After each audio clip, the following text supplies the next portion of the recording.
What is up, people of the internet? It is me, Real American Politics, back in with a new video. And today, we are going to be discussing the 2024 Senate election in the great state of Arizona.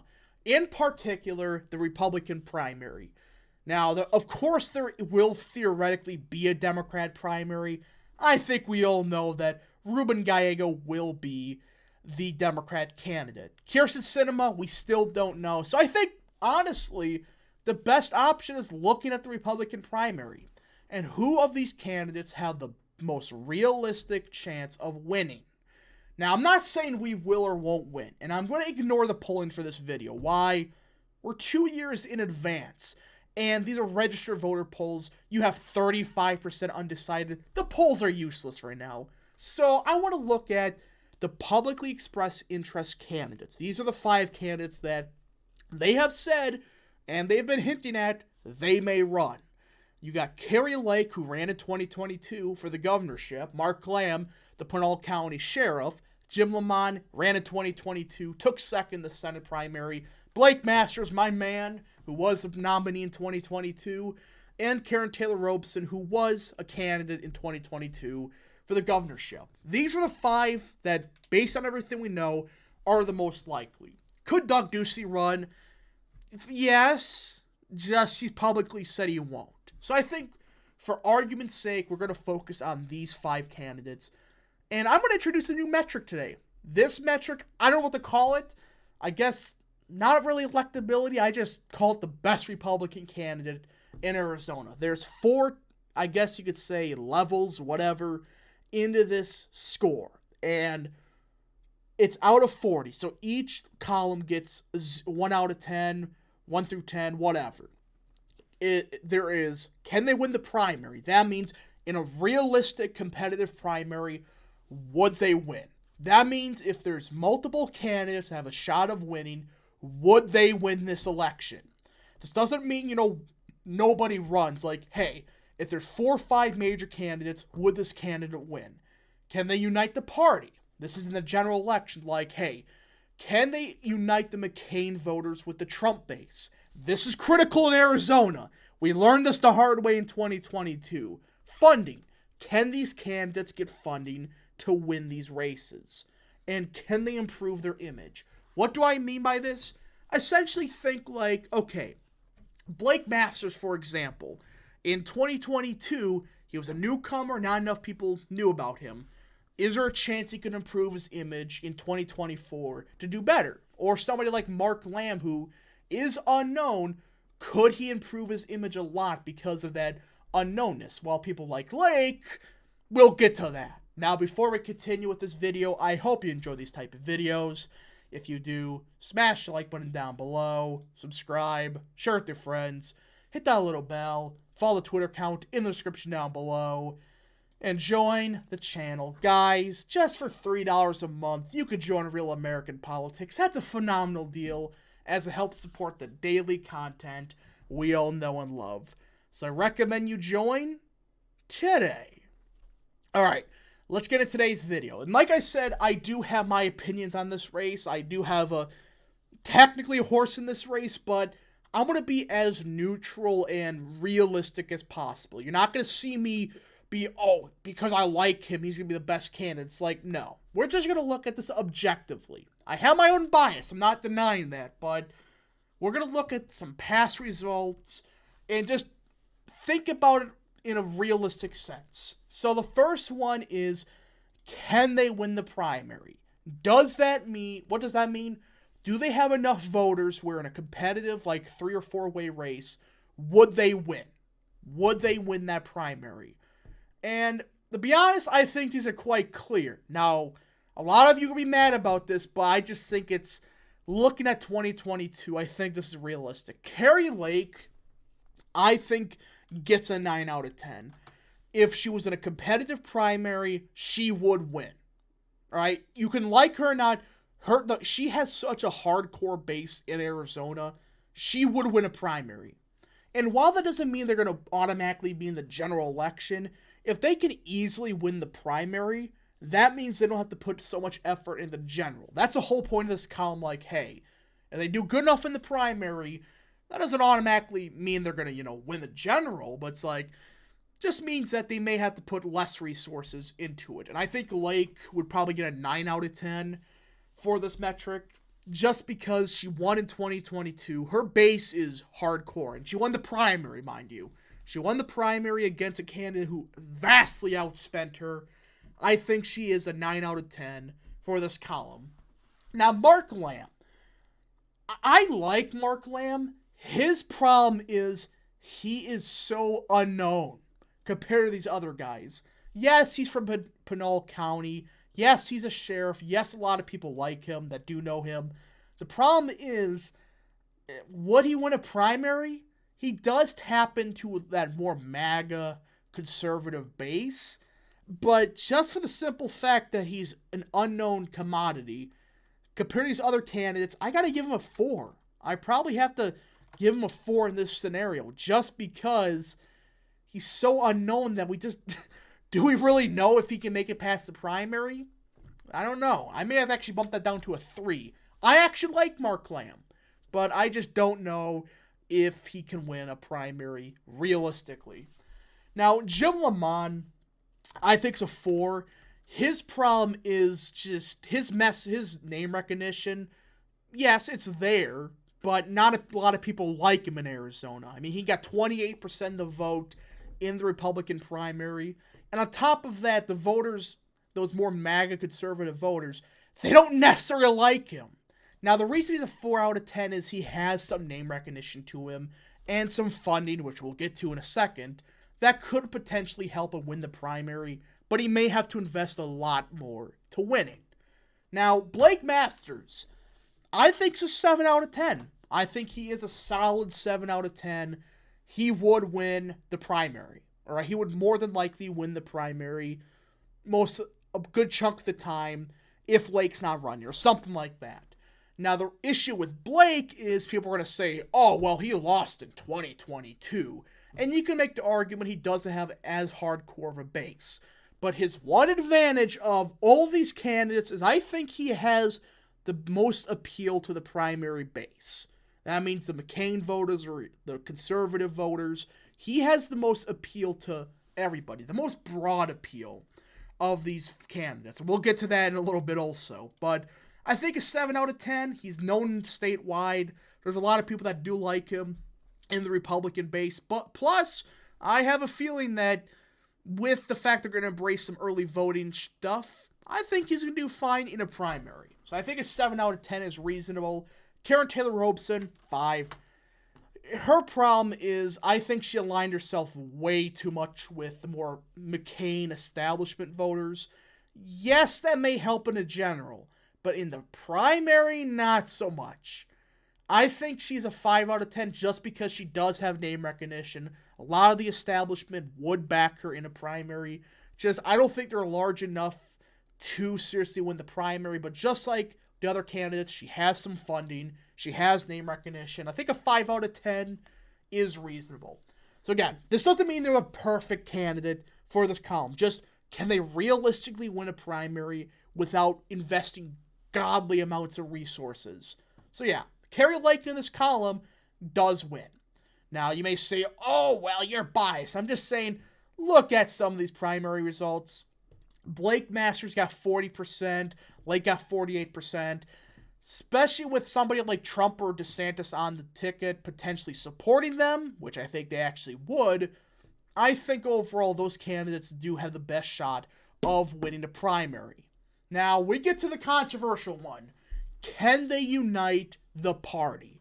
This means in the general election, can they unite the MAGA, the conservatives, the evangelicals, whatever, in the McCain moderate Republicans? Can they win enough of both worlds to win this Senate race? This is critical in Arizona. It's critical everywhere, but in Arizona, you have a major split. You got around 70% of the Republican base that is more MAGA, while 40%, they're more the McCain moderate Republicans. That's the problem that we have in Arizona. And this is huge. Now, obviously, can they unite the party? Kari Lake, she gets a 1. I don't think I gotta say anything. I would say went too far with the McCain bashing. Look, I don't like McCain, but you cannot just constantly bash him over and over and over and over again. But it is what it is. I think it did hurt her at the end of the day. I just think of these candidates, she has such a high floor, but she has such a low ceiling that's like, yeah, she can win the primary easily, but I don't think she's going to nut the base that easy. So I think a 1 out of 10 is reasonable. Mark Lamb. I think it's actually a 6. I think him being a sheriff would help him with a lot of voters. You know, voters, when they hear he's a sheriff, like, yeah, we could get behind him. Plus, he's not as anti-McCain as somebody like Lake. Plus, he is a bit more of a MAGA candidate, you know. I think overall a 6 out of 10.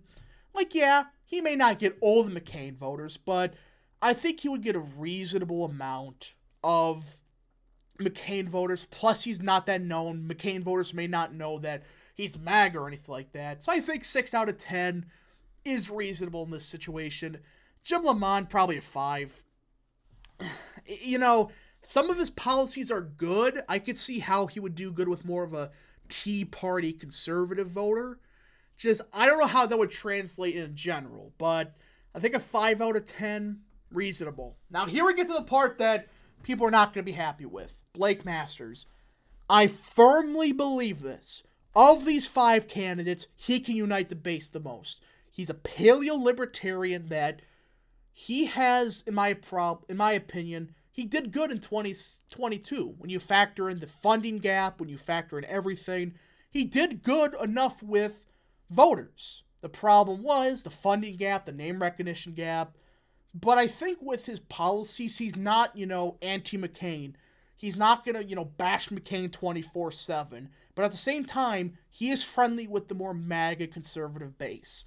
I think a 7 out of 10 is reasonable here. I think he has the one advantage over most of these candidates. He can unite the party behind him. I mean, he had Doug Ducey backing him during the general. It's like, yeah, if you get somebody like Doug Ducey involved, I think that's a good translation for the general. Now, Carolyn Taylor Robson, I think a 4 out of 10 is reasonable. Her issue, she's just too much of an establishment candidate. I think she focused way too much on getting the McCain voters while not focusing enough on the more MAGA conservative voters. Now, does that mean she can't unite the party? No. I just think actually a 3 in this situation. Her problem is I think she just focused way too much on bashing. Or not necessarily bashing, just shilling way too much for that McCain establishment voter. And her policy's not that conservative. I have some questions if she can unite the party, but she would do better with those more McCain independent voters. So yeah, the strongest candidates in my opinion here will be Blake Masters, Mark Lamb, and Jim Lamont. They both have either average or above average scores for this section. Funding. Now, Kari Lake, she's always going to have some decent dollars back in her from small donors, but it's not going to be enough. A 3 out of 10. She's not going to get any of these big hitters like some of these other candidates would. I think a 3 out of 10 is reasonable here. Mark Lamb, probably another 5. It's just the unknown factor. But we have seen in the past, sheriff candidates or more of these astronauts, whatever, they do have good funding numbers. So would Mark Lamb replicate that? We just got to see. Now we got Jim Lamont, who I say a 7 out of 10. This is his one significant advantage above them all.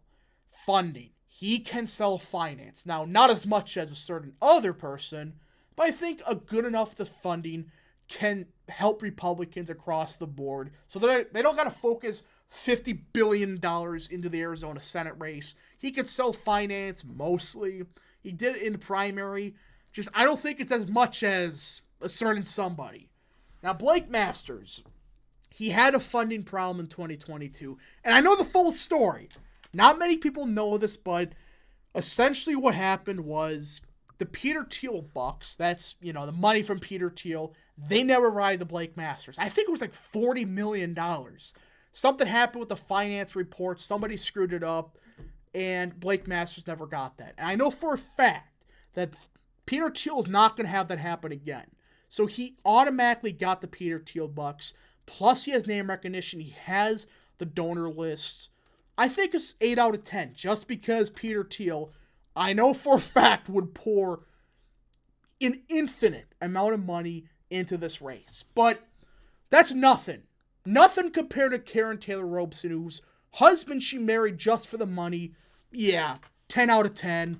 I'm not even going to dispute it. She has by far the strongest funding gap or funding advantage of these candidates. Masters is close. You could actually probably put him up to a 9. Potentially put up Jim Lamont. Just keep it at 7, actually. But I think that Karen Taylor Robson, with the fact that she will self-finance, she doesn't have to worry about outside sources. It's a 10 out of 10. She has unlimited money she can finance. While Peter Thiel, theoretically, yes, but I don't think he would spend $500 million or anything like that. Nobody will, but I think a 10 out of 10 for Robson is fair enough. Now, the last one. Can they improve their image? What do I mean by this? Well, put it simply, can they in the general election get voters that would originally not vote for them to flip?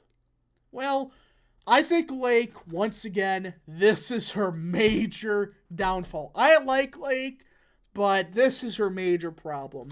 She has such an image problem. Yes, she was on the Fox News broadcast in Arizona for a couple of years. The problem is she went, I think, way too far with the election allegation stuff. I'm not going to discuss it here because of YouTube, but I think her problem was she focused way too much on that. She hurt her image with a lot of voters.